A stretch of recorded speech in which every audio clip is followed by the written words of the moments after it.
പുതുവർഷ തലേന്ന് സംസ്ഥാനത്ത് മദ്യവിൽപ്പനയിൽ റെക്കോർഡ്. ഔട്ട്ലെറ്റുകളിൽ നിന്നും വെയർഹൌസുകളിൽ നിന്നുമായി 125.64 കോടിയുടെ മദ്യം വിറ്റുപോയി. കഴിഞ്ഞ വർഷം 108.71 കോടിയുടെ വിൽപ്പനയായിരുന്നു ഉണ്ടായിരുന്നത്.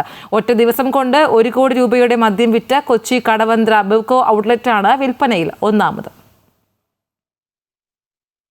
പുതുവർഷാഘോഷങ്ങളുടെ ഭാഗമായി മലയാളി കുടിച്ചത് 125.64 കോടിയുടെ മദ്യമാണ്. ബെവ്കോ ഔട്ട്ലെറ്റുകളിൽ നിന്നും വെയർഹൌസുകളിൽ നിന്നുമാണ് വിൽപ്പന നടന്നത്.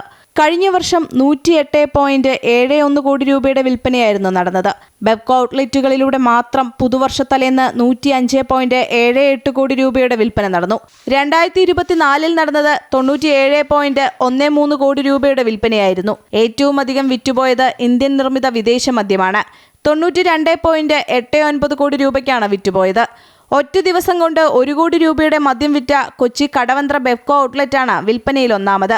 പുതുവർഷ തലേന്ന് ഇവിടെ നിന്ന് 1,16,610 രൂപയുടെ വിൽപ്പനയാണ് നടന്നത്. രണ്ടാം സ്ഥാനത്തുള്ളത് കൊച്ചിയിലെ തന്നെ രവിപുരം ഔട്ട്ലെറ്റാണ്. ഇവിടെ 95,800,670 രൂപയുടെ വിൽപ്പനയാണ് നടന്നത്.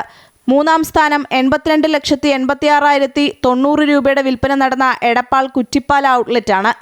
കടവന്ത്ര ഔട്ട്ലെറ്റിൽ ക്രിസ്മസ് തലേന്ന് 66.88 ലക്ഷം രൂപയുടെ മദ്യം വിറ്റുപോയിരുന്നു.